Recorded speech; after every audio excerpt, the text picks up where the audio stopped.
Madame, Messieurs, bonjour et bienvenue à suivre ces flashs d'informations sur les Volcan News dont voici l'actualité. En dépit des appels à un cessez-le-feu entre les forces gouvernementales et l'AFC-M23 au front dans les Nord Kivu et les Sud Kivu, les parties prenantes poursuivent les manœuvres militaires sur le terrain. Dans ces contextes, les combattants de l'AFC-M23 sont entrés jeudi 15 janvier dans le village de Lumera dans la chefferie des Pafuliro dans les hauteurs du territoire d'Uvira au Sud Kivu. Des colonnes des éléments de l'AFC M23 ont été aperçues de la matinée après de violents affrontements contre les Wazalendo dans ces villages situés dans le moyen plateau d'Uvira. Nos sources dans la zone indiquent que les éléments de l'AFC M23 ont opéré un débordement dans plusieurs villages, notamment à Kazibar, Langala et Rubanga afin d'atteindre Lumera. Les éléments de l'AFC M23 sont passés par Langala et Rubanga avant de se diviser en deux groupes. L'un a pris la direction de Kidoté et l'autre, c'est de Nakadongo, confie une source de la société civile locale. Lumera est un village situé à près de 30 km de Bouguera, juste après Luvungi, en quittant la route nationale numéro 5. La voie passe par le village de Kiringi, Namutiri, Rubanga, Bouicha et Kidoté. Lumera est symbolique dans le territoire d'Uvira car ayant abrité le centre de formation militaire pour la rébellion de l'Aektel. Pour plusieurs observateurs, la prise de l'Emera pourra ouvrir la voie au 23 vers Moulengue et Katala dans le haut plateau d'Uvira. Et puis, dans un autre chapitre, toujours sécuritaire, l'AFC M23 qui gère de vastes pans du territoire dans les provinces du Nord Kivu et du Sud Kivu a annoncé avoir placé la ville stratégique d'Uvira sous la responsabilité de la communauté internationale. Dans une correspondance j'arrive adressée jeudi 15 janvier 2026 au secrétaire général des Nations Unies Antonio Guterres, le coordonnateur politique de l'AFC M23, M. Corneille Naga, précise que cette démarche fait suite à la décision de retrait de ces troupes annoncée le 15 décembre 2025 dernier et récemment retirée tout en invoquant l'attachement au cessez-le-feu.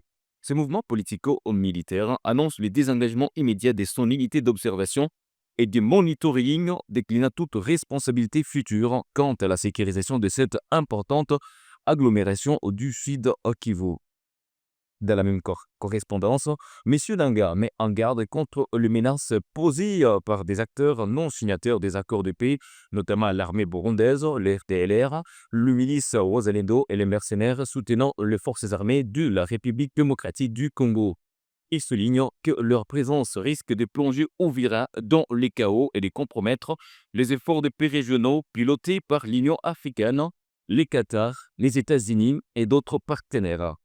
Cette démarche intervient dans un contexte où, malgré l'implication du président américain Donald Trump et l'accélération apparente du processus de Washington matérialisé par l'entérinement des accords par le président de la République démocratique du Congo, Félix Tshisekedi, et celui du Rwanda, Paul Kagame, la situation sur le terrain peine à s'améliorer.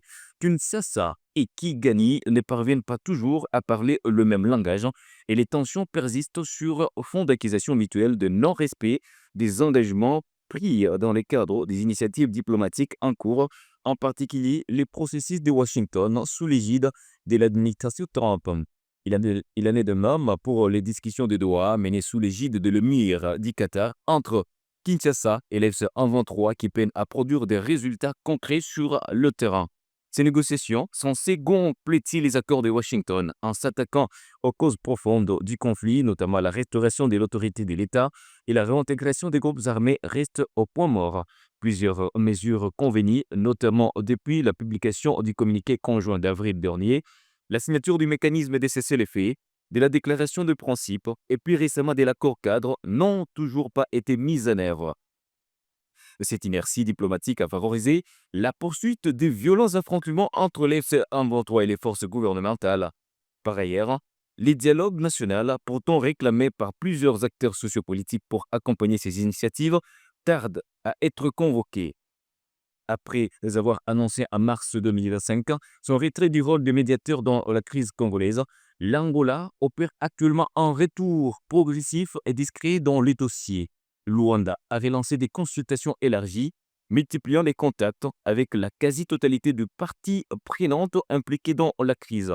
En dehors de l'Angola, le Togo prévoit d'organiser ce samedi 17 janvier 2026 une réunion de haut niveau consacrée à la cohérence et à la consolidation du processus de paix en RDC et dans la région des Grands Lacs. C'est dans ce contexte que João Lourenço, président angolais et président en exercice de l'Union africaine, a reçu le tandem de la Conférence épiscopale nationale du Congo Senko et des églises de Christ au Congo ECC à Luanda. Les échanges ont convergé sur la nécessité de mettre en place un processus inclusif de dialogue national réunissant l'ensemble des Congolais ainsi que toutes les parties concernées par les questions essentielles afin de parvenir à une paix durable en République démocratique du Congo. Les participants ont estimé que ce processus doit impérativement commencer à se concrétiser et à se tenir sans délai. Cette rencontre, tout comme les consultations menées avec d'autres forces sociopolitiques congolaises, s'inscrit dans la continuité des entretiens récents entre João Lourenço et Félix Tshisekedi dans le cadre des efforts diplomatiques en cours visant à mettre un terme au conflit armé dans l'est de la RDC, marqué par la poursuite de violents combats entre les forces gouvernementales et l'AFC AM23. Mesdames et messieurs, ce sera tout pour ces plages d'informations. On se fixe rendez-vous dans quelques heures. Portez-vous bien, vous et le vôtre. Au revoir.